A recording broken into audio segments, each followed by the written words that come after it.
நமக்கு பின்னாடி பேசுறதை பத்திலாம் நம்ம கவலைப்படவே கூடாதுங்க. அவங்கள விட நம்ம 2 அடி முன்னாடி இருக்கோன்றதை நினைச்சு பெரும் போட்டுக்கிட்டு போயிட்டே இருக்க வேண்டியதுதான். என்னுடைய பிகினிங் அண்ட் வெல்கம் டு ஆர்கியோரன் சேனல். இந்த வீடியோவில் எந்த படமான ரிவ்யூ பார்க்க போகிறோம்னா, முழுக்க கிரைம் த்ரில்லர் ஜானல் மூவியான த செகண்ட் கேஸ் படத்தோட ரிவ்யூ தான் பார்க்க போகிறோம். இது வந்து தெலுங்கு ரிலீஸ் ஆன படம். இப்போ தான் அவைலபிளாக ஓடிடியில் ரிலீஸ் ஆகிருக்கு தமிழ் டப்பில். இந்த படம் வந்து முழுக்க கிரைம் த்ரில்லர் ஜானல் தான். அதனால தான் இந்த படத்தை பார்த்துட்டு நான் ரிவ்யூ சொல்கிறேன். ஏன்னா எனக்கு கிரைம் த்ரில்லர் ஜானல் வந்து எனக்கு ரொம்ப பிடிக்கும். அதனால் இந்த வீடியோவை பார்க்குறதுக்கு முன்னாடி நம்ம சேனலுக்கு இப்போ தான் முத வரீங்கன்னா மறக்காமல் கீழே இருக்கிற சப்ஸ்கிரைப் பட்டன் அமைக்குங்க. வாங்க வீடியோக்குள்ளே போகலாம். இந்த படத்தோட டைரக்டர் சலினோ கோலுன், அவருடைய இயக்கத்தில் இந்த படம் வந்திருக்கு. இந்த படத்தோட உடனே ஸ்டோரி பார்த்திங்கன்னா, சின்ன வயசில் பாதிக்கப்பட்ட ஒரு சின்ன பையன். அவர் வந்து தன்னால் பாதிக்கப்பட்டனால அதோட அம்மாவுக்கு இந்த அம்மா மாதிரி இருக்க கேரக்டர் அவங்களுக்கு ஹெல்ப் பண்ணுறதுக்காக வர்ற எல்லா உமன்ஸையும் வந்து கொடூரமான முறையில் சைக்கோ த்ரில்லர் மாதிரி கொலை பண்ணுறாரு. அந்த கொலையை வந்து ஹீரோ வந்து எந்த ஜேர்னலில் வந்து கண்டுபிடிக்கிறாரு அப்படின்றத ஒரு ஒன்லைன் ஸ்டோரியை வச்சு கிட்டத்தட்ட 2.5 மணி நேரத்துக்கு மேலே நம்மளுக்கு ஸ்க்ரீனில் சூப்பராக நம்ம டேரக்டர் கொடுத்துருக்காரு. இந்த படத்தில் இதெல்லாம் ப்ளஸ் பாயிண்ட்னு சொல்லலாம். First story play.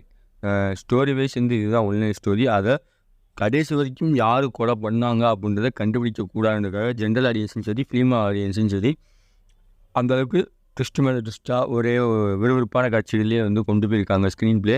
அது வந்து இந்த படத்தில் கூடுதல் ப்ளஸ் பாயிண்ட்டாக இருக்குது. அது மட்டும் இல்லாமல் செகண்டு வந்து ஹீரோவோட நடிப்பு அதிவிஷேவ். அவர் தான் போலீஸ் கேரக்டர் வர்றது. தெலுங்கு படத்தில் வந்து மேக்ஸிமம் வந்து கிரைம் த்ரில்லர் மூவி வர்றது ரேர் தான். முக்கால்வாசி கமர்ஷியல் மூவி தான் வரும். இந்த சேனலில் வந்து கிரைம் த்ரில்லர் மூவி வந்திருக்கு. இது வந்து செம்ம கேரக்டராகவே அவங்க சூஸ் பண்ணி நடிச்சிருக்காங்க.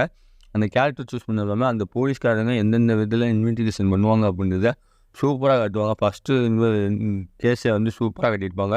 உங்கள் அண்ணங்கரை இறந்துருக்காரு அப்படின்னு சொல்லி தம்பிக்காரு நிற்பார். ஃபோன் வச்சு 10 நிமிஷத்தில் வந்து அவர் நிற்பார் ஸ்பாட்டில்.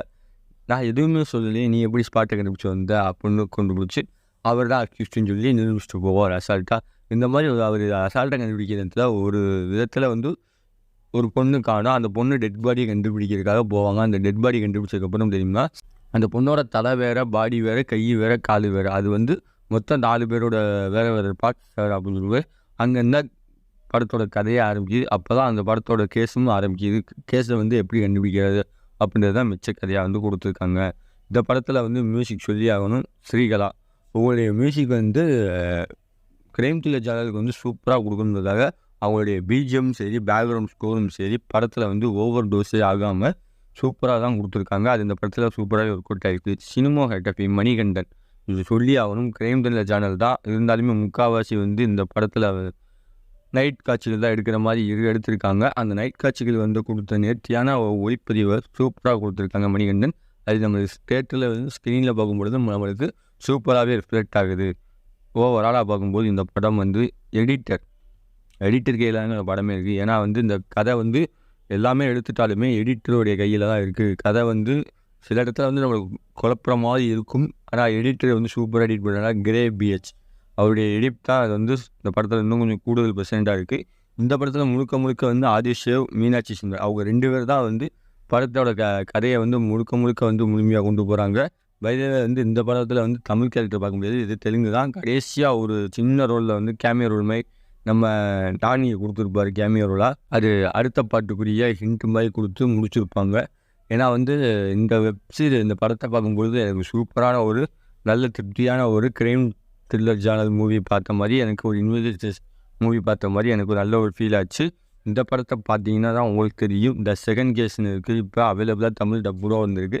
முதல்ல தெலுங்கில் தான் வந்துச்சு. தெலுங்கில் வந்தப்போ நான் பார்க்கல. தமிழ் டப்பில் வந்தப்போ தான் நெட்டில் சர்ச் பண்ணி பார்க்கும்போது இந்த படம் நல்லாயிருக்கு இந்த மாதிரி நிறையா பேர் எனக்கு சஜஷன் பண்ணாங்க. அதனால தான் இந்த படத்தை பார்த்துட்டு உங்களுக்கு ரிவ்யூ சொல்கிறேன். இந்த படத்துக்கு ஆர்கியோலஜி ரேட்டிங்னு பார்த்தீங்கன்னா இது U/A கிடையாது, U/A தான். ஏன்னா வந்து நிறையா வந்து ரத்தம் தெரிக்கிற காட்சிகள் தான் இருக்குது. அதனால் ஃபேமிலி ஓரியன்டாக பார்க்கும்போது கொஞ்சம் ரோஸ்டாக பார்க்கணும். இந்த படத்துக்கு ஆர்கியோலஜி பார்த்தீங்கன்னா 5க்கு 3.75 தருவேன். இந்த படம் ரிவ்யூ பிடிச்சிருந்தா உங்கள் ஃப்ரெண்ட்ஸ் எல்லாருக்கும் ஷேர் பண்ணுங்கள். அடுத்த ஒரு மூவி ரிவ்யூவில் சந்திக்கிற வரை உங்களிருந்து விடைபெறுவது உங்கள் ஆர்கியோரன் வியூவர்ஸ்.